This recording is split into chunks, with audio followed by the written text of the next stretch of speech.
Good morning, everybody. She's a beaut today. Sunshine, bright. Cows are all up here for some reason, hanging around the house in the sunshine. The mamas and the calves are up here, and the other calf is hiding in this bush with that cow. It's a beautiful morning. So today I was already out. I went back in the house to get some stuff, and I'm going back out again. And today is a joyous day.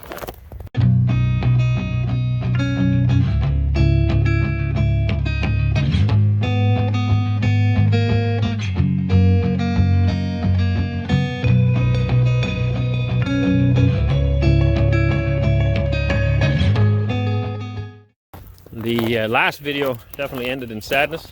It was a miserable day, but today we have some good news again, so we'll take you for a tour.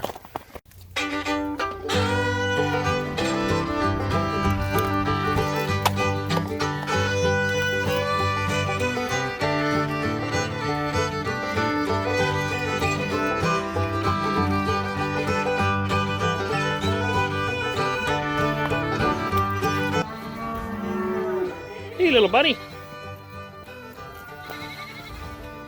How are you?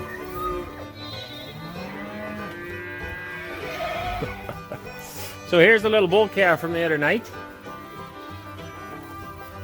He's looking good and happy, healthy. We stuck him in with the sheep here because it was so cold outside, and I was worried about him. So we got him in here now, feeding a bottle. We had some extra colostrum. Actually, it was goat colostrum is all we had available. Very, very important for them to get their first feedings of colostrum in. And so now he's just on milk replacer, same as our other calves. That's not working too well. You might have to climb in there for him. He's a wee bit stubborn. He wants to drink, but he doesn't know it yet. There he goes. I found his tongue to be awfully big. Now that can happen sometimes if their head's out. The rest of them isn't, and he gets kind of stuck. So I don't know if that's the case here. I'll have to go in there and help her and pin them. Generally, I stick their neck between my legs and hold on to them. There she goes. And then pin his arse into a corner so he can't get away. And then you can feed him.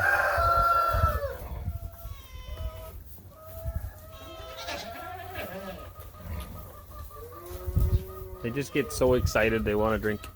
Hey, Shadow. Well, how's it going, buddy? I haven't seen you in a while. Where have you been hiding?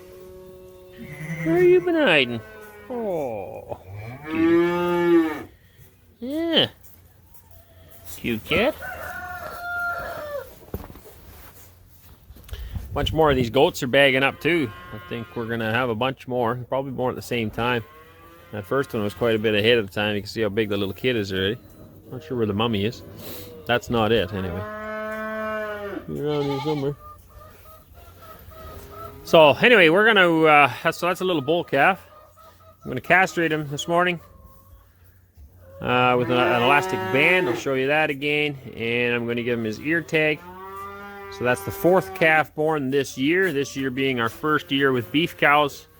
We started with A for our first year. Next year calves will be B's, and so this being the fourth, so it's A4. Seems logical. Maybe down the road we'll think of some other system, but that seems to be what we're doing this year. Dogs are probably eating sheep manure. I don't know what they're doing. And the sheep don't know what that thing is. Don't seem too bothered though.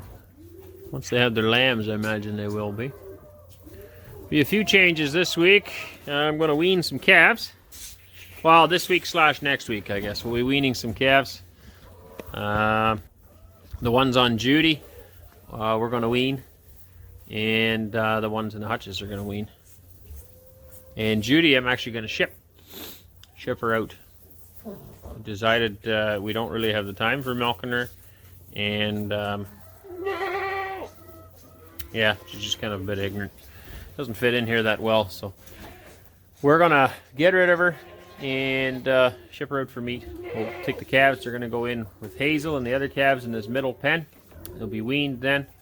And down the road, well, Hazel, actually, we're going to keep her. Let's turn you around again. Hazel's right there. So she's Buttercup's. No, she's not. She's Hazel's baby. So Hazel we sold to the Amish, and she ended up dying, and the calf lived. And so we took the calf, bought it off him, traded him for a pig actually, and we're going to raise her. She's half Angus, half Jersey. We'll see if she makes a half decent milk cow for us. So anyway, yeah, bunch of stuff going on here. We're going to continue our tour here. I got to get a few things done before we get to the point of today. So I think I showed this in a past video, but in case you missed it, oh, he's a feisty one. There's cartilage bands in the ear. You can see there's lines in here. You do not want to hit one of those with an ear tag. So you got to go between this one or this one, in between these bands. Next between my thumbs would be a good spot, or here between my thumbs. Now I like to put the tags this way instead of this way because the ear tends to block a lot of the thing. And the cow or the calf will usually look at you if you come out into a field, and so you won't often get behind them to see an ear tag. So it's nice to be able to see them from the front. So we want to make sure it goes in the right spot. I feel for it. Yeah, right, buddy. Oh, he's moving around too much for me. Quit wiggling, buddy. And there, just like that, he's got himself an ear tag, a piercing. Okay, castrated. Pretty simple, it's just a rubber band. Again, I think I showed that in a past video too, but we stretched that out, we put a scrotum in there, and we pinched it off, making sure that we have 2 testicles. If we only have 1, obviously that's not going to work. He won't be castrated properly. Okay, so there we have his testicles. Got to open up, get them through, and make sure we have both testicles. So there's 2 in there, so we got them good. And just pull that off. Now you can see the elastics on there, and it'll just slowly pinch it off, and then it'll fall off. Doesn't bother the calf, especially not at a young age. The older they are, more sensitive, the more it'll bother them and actually stunt their growth. Happy piggers, chickens. I think that goat might be stuck in here. There's a hole in that fence, and all the other goats managed to sneak through it, but this guy didn't. Happy calves. So like I said, we'll be putting the other ones in here later. Yeah, some of them middle of this week, and then some of them next week will be going in here. 4 of them, I believe. Yeah, and then there's one more that's going to wait 2-3 weeks yet, and then he'll go in here as well.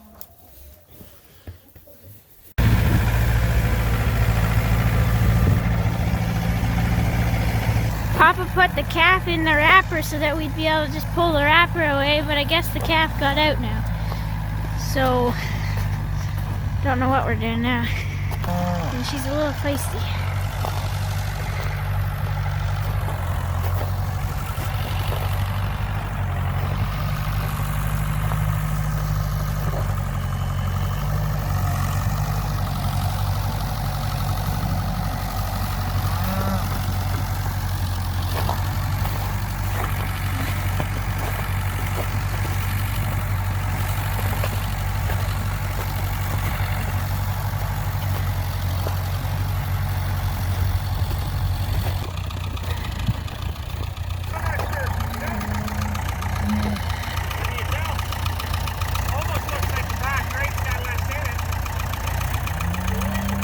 There you go.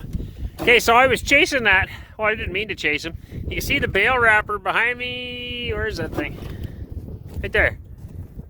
Whoop. So earlier she was standing right there, just same as now, but the calf was right close to the wrapper, and I couldn't get anywhere near the calf. I actually grabbed it and threw it in the wrapper, and or threw it, set it inside the wrapper, and then I left again because she won't let me get anywhere near her. She's well, quite mean. I'm sure she'd love to slam me between something. Not a cow that we're going to keep long haul, but she got a nice calf there. Anyway, so I went to go get the other tractor. I was going to get the bucket, put the calf in the bucket. We're having some issues with the fuel freezing on the other tractor, yada, yada, yada, yada. Finally got this little guy going. I thought, you know what, I'll just pull the wrapper up. Basically what I wanted to do is get that calf out of that windy spot over here on some dry bedding and in some, you know, bit more tree shelter where there isn't so much wind. And that's exactly what happened. So when I came back, the calf was no longer in the wrapper, but it is sitting right there, which is good. The other thing I wanted to do is tag it, which I'm obviously not going to be able to do now, because that cow will not let me do that unless we think of something real creative. But maybe I'll do that when I get the other tractor running again with the bucket. I might be able to. My main concern now is that that calf's not drinking. Her udder is right full of edema, which is just like hard swelling. And I can't tell if that calf's had a feed or hasn't had a feed. So I'm going to pick up some colostrum and we'll probably try to catch that calf later, give it an ear tag, and give it some colostrum, and at least we know it had that feeding. It doesn't really look like it's all that hungry. It's not banging at the cow anyway. Nice little thing. Okay, we'll leave them. I gotta go get some stuff. Oh, why D-rings? We should get those D-rings.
Alright, just leaving the Amishman, picked up our lumber for siding.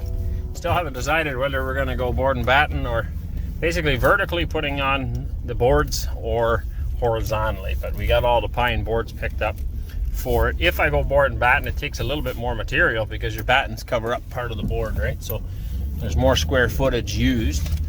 But I save the labor intensiveness of A, making it look like chinking, or B, actually chinking it, both. And actually chinking it would add quite a cost too. So there's their wood pile. You got quite a yard here, full sawmill in there. Nice guys, super hard-working family. Really like them, really nice people. So anyway, we're gonna bring this home and we'll lean some up against the wall and kind of try to get an idea whether we like a board and batten look, or whether we want to stick with the original plan. And that original plan turned into two separate plans, I guess. One with real chinking, which is it's kind of like a caulking material in between the boards. Or the newest plan, I seen another house here, not too far away, a guy did it. Yeah, how to explain it? He made shiplap out of the boards, or he bought them that way. So the one board overlaps the other one, but the space where it overlaps, there's an area where he painted it. We got to figure out what we're going to do. Homeward bound now.